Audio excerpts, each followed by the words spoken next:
Official.streetsmarks@gmail is how you want to contact us. Listen to us right here on YouTube, Street Smart Audio. Or fuck with us on Facebook, Street Smart fan page, official.streetsmarks on IG, or street_smarks on Twitter. This is the Extreme Retro Review for ECW, My Mama Birthday, August 31st, 1993. Wood, overall thoughts of your show? Of the show. First of all, happy birthday, Mama Fooch. Oh, I'm trying not to lose my shit over here because I'm trying to no-sell the new ECW. So I guess it's not all that new at this point, but it's compared to the original ECW show theme song. You know, I'm trying to no-sell it, and Fuge is over here next to me dancing and having a good time and making all kind of obscene gestures and stuff, and I'm trying not to laugh. And oh shoot! Anyway, again, happy birthday, Mama Fuge. Your thoughts on the show? Oh shoot! My thoughts on the show was, man, shoot! After so many brews, and at this point, I don't remember. Off the top of my head, though, I do remember enjoying the show, except for I know HSI, also known as Hot Stuff International, in conjunction with the Dangerous Alliance, was short a little bit of gold. But other than that, it was a pretty good. There was a match on the card that had. It was a great motherfucking match, but the motherfucking finish was stupid, and it pissed me off, and it ruined a good doggone match for me. Other than that, it was a pretty good show. Yes or no, Goof? Is it good or not? Slightly good, but there's enough to nitpick at it. All right. So we got a wacky Stan Hansen promo, hard selling September 18th. Mentioned it 3 fucking times. September 18th. Yeah. September 18th. I mean, I guess he's old school, so I guess I get it. All right, so Sully runs down the card for the night. Eddie comes in for the usual back and forth bickering. Eddie continues the drinking Jay Sully angle. Sully's drunk. We get it. He blessed him with the gift of a bottle of Crown Royal. Because he was the king. And I don't know if y'all I mentioned it on a previous show, but one of my favorite drinks outside of Hennessy is Vanilla Crown Royal. This segment is hella long already. So Eddie then buries Jerry Lawler because he's been shooting on Raw commentary. All right. Oh man, that was dope. So that got me hyped. So my cynical mind goes, this might be the beginning of the ECW invasion to Raw. All right. So check this out, right? Uh-huh. You remember ECW invading Raw in '97. Mm-hmm. You know Jerry Lawler was always talking shit about extremely crappy wrestling. Yeah, okay. He meant that stuff. So he's talking the shit right on Raw. You know, 3.4 million people are watching it, blah, blah, blah. But this small fucking clique in Philly is listening to Eddie rally back at him, talking about how he's the real fucking king and Jerry's the fake fucking king. Now, here's something you might not know. Uh-huh. Did you know that Vince McMahon did a beta test of his heel character in Memphis in '93? Really? Yes. If you go on YouTube, Goof, and you type in... He must be talking to y'all, so he's not talking to Hollywood the Great One. If you type in Memphis, there are several promos of Vince McMahon doing heel promos with the USWA belt, fleshing out his heel character. So, this is in '93. In '93? So, here you go. You got Jerry doing his shtick on air. Okay? You got Eddie in Philly, under the guise of Paul Lee, doing his shtick. Right, okay? right. And you got Vince at the same time doing a beta test of his heel character that he was going to bring out in '97 in '93. Dang. That's some long-term planning on your ass. Tell me these three things, because here we go. Because Jerry's always done Memphis bookings. He always, runs Memphis. So Eddie's always going to go back to Memphis and make some money. So you got the King of Philly, coming in to fight the King of Memphis. That's a ready-made feud right there. Oh, man. For their shit. It sure is. You see what I'm saying? Then there'll be one king. And they're doing it on Vince's TV and on Todd's TV. They're doing their fucking angles on other people's TV. It's next level. And Vince is fucking down there doing his beta run for his fucking heel shit. And he tried, like how stand-up comics go to, they, like the big ones, they work smaller rooms when they try out new material on smaller rooms. Exactly. Alright, so we got Sully goes over to answer the phone, and but Eddie's calling it. He's playing a prank on Sully. Ha ha ha ha ha. Segment's 10 minutes long at this fucking point. We come back to hear Eddie going out with 6 rats. All right, and all the girls were named the same names as Todd's wife, Sully's wife. You know what I'm saying? Like all their ex-wives. And Eddie's going out with these 6 rats to go fuck them later on at the Travel Lodge, probably. That's what I'm talking about, Eddie. Segment ends at 12 minutes. Fuck you, ECW. Damn, that's a little harsh. I mean, you were treated to some of the musings of King Hot Stuff. King Hot Stuff Eddie Gilbert. Not at that point. I'm ready to get some wrestling going. All right, so we got a Hack and Sal promo. Sal has the U.S. flag. He's cutting a terrible USA promo against the Koloffs. Then you got the Koloff response promo. And 150%. Watch for Vlad's suplex. 3-time national champ. I don't know if that's a good Russian, but whatever. It was terrible. Yeah, that was a terrible Russian accent, right. And the match was terrible. Right. But you know what I'm saying? Yeah, I feel you. Hack and Sal versus the Koloffs. Sal throws stuffed animals into the crowd. Nope. I'm not watching this. And then I got it. I figured out the story of the match. I was mid-blunt. All right? Mm-hmm. So I watched the match again, right? Mm-hmm. So I sit there and go, all right, so the Russians are trying to out-wrestle Hack and Sal because they can't wrestle. Mm-hmm. We know this. Mm-hmm. So fucking... which one? Sal says, fuck this. Right. Takes off his boot. Right. Hits him in the fucking back. Right. Flips over for the 1, 2, 3. Right. I said, oh shit, I get it. At first I thought it was a negative fucking match. Uh-huh. Then I thought it was a negative Infinity match. Uh-huh. But it just ended up being like a -1 match because it's still hardcore Hack and Sal in the fucking match. They're terrible. They are. Right. But I get it. I get it. So expound though, because there are some people who don't get it. Well, okay. Well, the promos basically they were talking about their little shtick, right? Mm-hmm. But the Russians were going on and saying how they're better wrestlers than Hack and Sal, so they'll easily get by him. Mm-hmm. All right. So since in the match played out that Vlad and Ivan will try to out wrestle these guys and easily beat them because they could. Mm-hmm. So they figured out, well, we can't out wrestle them. So fuck it, I'm just gonna take my boot off, cheat, and then win. As the face, right? I mean, as the baby face, but you understood the psychology of the match. That's right. All right, so we got Todd in the ring talking about the transgender battle royal. Now, okay, it's intergender. Okay, so are there boys and girls in the match? Ooh, yes, there are. So there would be a cross of genders in the battle royal, correct?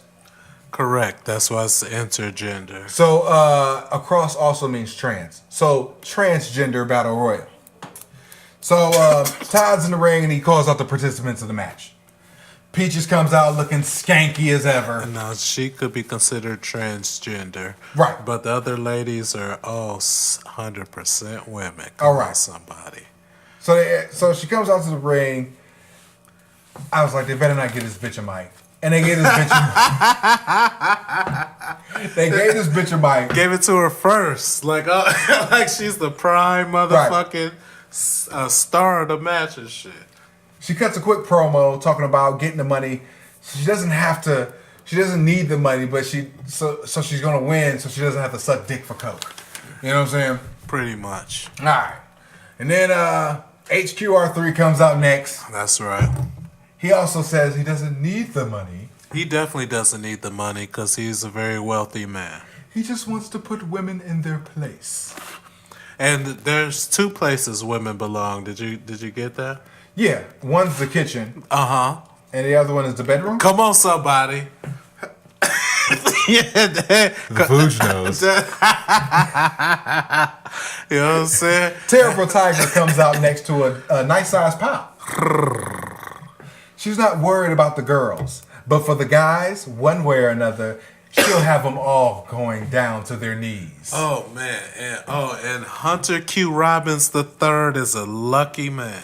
She puts the feather boa around him and like pulls him down into her chest, right? That's right, into Right. her titties. He sells it only like a gay man could. You could say titties on here. Yeah, titties. Yeah. Oh man. Breasts. Ooh, and she came out to a loud pop too. She did. She had a great pop. Like, oh man, and she looked so good. All right, Angel comes out next. Then she comes out with that stupid jacket on. Couple cheers. Her name is Big Busty Angel. Because I originally wrote Big Titty Angel, but then they showed her name and it said Big Busty Angel. So it was only a couple cheers for Angel, so it must have been a lot of new fans because they didn't see the Sizzler. Obviously, oh man. If they saw the Sizzler, they would know that Angel should have been like cheered out of the. Everybody should have popped for goddamn Angel. Mm-hmm. And if you haven't listened to the Sizzler review, you're a goof. Go listen to it. When does she get naked again? You got to watch Ultra Clash. Angel's walking. She has a U.S. flag jacket, blatantly saying "Cheer for me, cheer for me." Shitty promo. All right. Show your tits. Freddie comes out next. Oh, yes. Literally. Yes. Oh, I wish we could play it on the show right They came out, boo, me boo. Might have been piped in boos, but somebody like face mugged them. You know what I'm saying? Like Yeah. Run away from the ring. I saw this shit. Over. Because it looks like he got mugged a little on his way to the Right. So Fearless Freddie comes out, cuts the greatest under 30-second promo ever. Talking about, I said it was better than History Beckons than the Macho Man. I said it was that great. Oh man. He said, I'll throw everybody out one by one, but before I throw them out, I'll give everybody a good kiss on the lips. A wet kiss.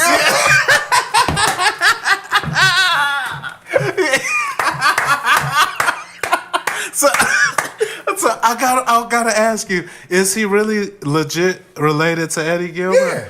Oh, okay, because he was like that promo. It's in the blood. I'm like, he sounds like little Eddie right there. I'm sure Eddie probably cut that promo in the back form, but damn it if he ain't delivered that shit. Nailed that shit. Oh my God, that shit was the best. I'll throw you out. The Memphis Southern voice and everything. Give you a big wet kiss before I throw you out the ring one by one.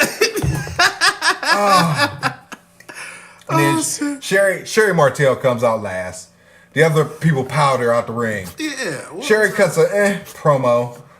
Freddie comes back with roses behind his back. He tries to win Sherry over. Right. Then Angel comes out and proclaims that Freddie is her man. Yeah. Then drags him off by the ear. And then Sherry finishes her promo drunk as a skunk.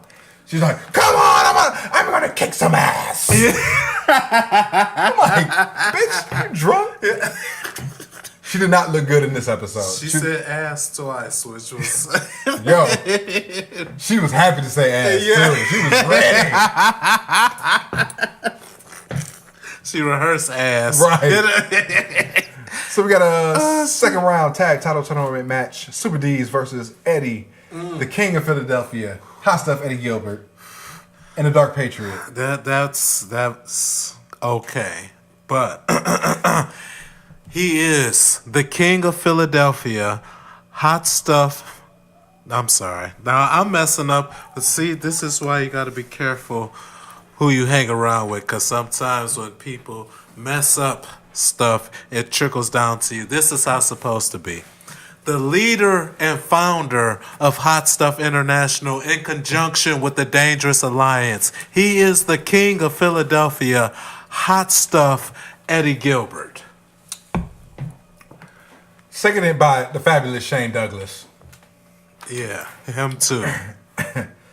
Before the match starts, the feed goes out and it's back to the fucking control room. Sully's trying to open up the Crown Royal.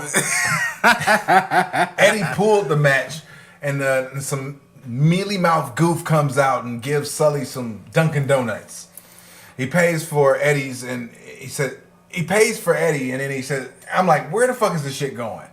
And then he turns around and the fucking dude has a King Eddie t-shirt. That is an amazing t-shirt, and it was awful. Unfortunately, they're not available anymore, but I would check on eBay, see if there's some. I still have mine. But that was the gentleman who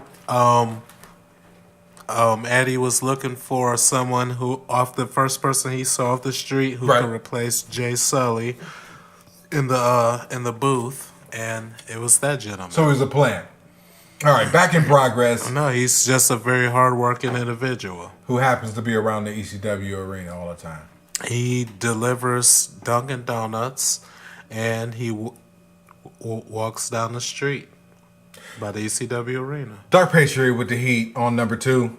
He gives number 2 the chain. Number 1 with a comeback. Obvious chain pull from his slacks. And he stuffs his mask. Headbutt for Eddie. Number 1 with the power slam. Tag number 2, but HQR3 comes up, gives number 2 the money to turn heel. Number 2 headbutts number 1, rolls Eddie over for the win. Wise decision by number 2. You Super know what I'm done. saying? Because you were going no. I get you probably didn't like number 1 speaking for you. You know what I'm saying? Because I could tell. On last week's episode, when Hunter Q. Robbins offered y'all $25,000, that's $12,500 apiece. He offered y'all that to come on home because he brought y'all the ECW Tag Team Championships. And number 1 he didn't even hand you the mic. They're like, oh, tell him what you think, number 2. Or no, I'm sorry, he has an accountant voice. Tell him what you think, number 2. You know what I'm saying? So, he ain't do none of that. He just like, oh, we're not taking your money. We don't need you. And then I could see you in the back like, wait a minute, don't I get a vote in this? And yes, you do get a vote in this, number 2, and you made the right decision. Did you see the special tag match with Miguel Perez Jr. and Mr. Danger versus the Headhunters? I did. That was the what I was alluding to when you asked me what I thought of the show. That was a great match for me and stuff until the freaking finish. Holy shit. This motherfucker has no clue. All right, so the little Abby's on the outside early. Fuck this. Powerbomb on Danger. Chairs on the outside. Perez already gigged. Suplex, dropkick by Perez. Tope by Perez. Chair stuff in the outside. Lil Abby gigged on fucking camera. Hey, you know what I'm saying? You gotta do what you gotta do sometimes. All 4 guys are in and out the fucking ring. Little Abby hits a moonsault. Slow double cover. No contest for the negative fucking infinity match. I found that match to be enjoyable. Like, as far as ECW match goes and stuff, there was a lot of action in there. Certainly the most action of the night, and y'all know I'm a Hot Stuff International guy. But yeah, the freaking finish ruined, especially when the doggone one of the little Abbeys had nailed the moonsault. He was pinning the I forget which dude he was pinning. He was pinning the hairy back dude or the Jap. I didn't care enough to write it down as far as to differentiate who was who, but because they're from Wing, right? Right. Yes. Oh my God, Miguel Perez Jr.'s back. Oh yeah, his back was hairy as shit. He's a very fuzzy dude, But yeah, so he one of the little Abdullah the Butchers hits the moonsault. He's covering the dude for like 2-3 seconds. The ref is, you know what I'm saying, I guess he's waiting for the other pair to get in their spot so he can do the weak ass double cover and stuff. And I'm like, oh my gosh. I'm like, all right, so while I'm like, why is the ref not counting the first time I'm watching this? I'm like, why is the ref not counting? I'm like, okay, maybe the dude who's getting pinned is not the legal man. But no, the other pair get in a position and the opposites, and then he double counts with both hands and stuff. I'm like, oh shoot, if you can count these motherfuckers, you could have count these niggas. And so really the manhunters or headhunters, Little Abbeys. the little Abbeys really won the match. Little Abbeys are the worst tag team on the planet. They're awful. Well, they was in an enjoyable match for me. He's a mark, y'all. Hey, I like what I like. You know what I'm saying? I enjoyed that match up until the doggone finish. That freaking ruined it for me. All right, so we got a tag main event. Chico and Stan Hansen versus Don Morocco and the fabulous Shane Douglas. I mean, he's not the ECW champ no more. Yeah, you know what I'm saying? He was robbed by Freddie Gilbert, I hate to say. But Freddie did cut that nice promo. But, you know, we gonna work Freddie out. We gonna work on getting the ECW championship back. And, you know. Spoiler alert, not going to happen. Paulie doing a Ventura bit about Chico. Face shine early on Douglas, face shine early on Morocco. Public service announcement breakup for the Big Abby vignette. Back to the tag match. Santana in peril, nerve hold, heel cut off with distraction. Fuck all this. Hansen's pissed. They're running in like a goof. Santana with the mannerisms, but he's a nice sized guy in a small ring. So I'm waiting for the hot tag for Hansen. Hansen whips Fatty into the ropes and they break. The whole fucking top rope just smacks off. Yeah, that was crazy. So now the match completely falls the fuck apart. Power slam on Douglas. Hot Stuff International runs in. Dark Patriot holds Hansen. And he misses with the fireball and he hits fucking, what's his nuts? Dark Patriot. Right. And then Hansen comes back in, clears the ring with the bull rope. Who was jobbing? Nobody was fucking jobbing in that match, so they had the schmaz bullshit. But it was creative. So I said, top rope break, work. So work. Yeah, Because Hansen wasn't jobbing. Hansen ain't did a job yet. Because he got Japan money he got to get to. So he has never. That's why he always flaked out on WCW. You know what I'm saying? And he never went to Vince because he was always going to flake on Vince. You know what I'm saying? So, you know. and Vince wasn't going for it. Right. And Chico wasn't going to job. He was a champ. You know what I'm saying? Morocco wasn't going to job. And Eddie is about to fucking do the match at Ultra Clash. So, who's jobbing? You run that bullshit schmaz, and then you got the fucking the rope break to cover up the schmaz finish, to make it look like, oh damn. One thing I am glad that happened is if we couldn't get Stan Hansen with the fireballs, that we did get Dark Patriot with the fireball, because I'm sick of him and I'm sick of his shit. So good job, Eddie.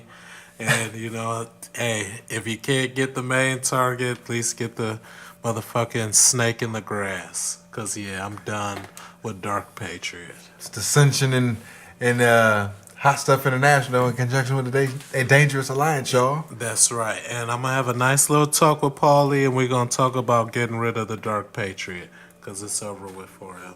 And hopefully, as a matter of fact, he better be glad he wears a mask, cause if he didn't, then his face would be smelling like chicken McNuggets right now. So overall, with the Little Abby clusterfuck and then the bullshit finish at the end, awful show. Freddie almost saved it though. Oh man, Freddie almost saved it. Oh man, we have got to put that Freddie Gilbert little it can't hurt to put that little promo up on the channel, can it? Nah. If Mabel Mania has all the damn shits, then I can slice it out. I'm gonna have to get you to Google or YouTube Mabel Mania for me, because I couldn't. as when I tried to show you and you pushed my phone away, I couldn't find it when I tried to search it on YouTube. So I would love to see the Mabel Mania. Cause you're a goof. You know what? You better be glad I got a piss. Or I think of a witty retort. But right now I'm just thinking about keeping my urine inside of my urethra or bladder or whatever body part holds my pissing. Life is a work. Make sure you get paid for it. We out. Peace. Peace.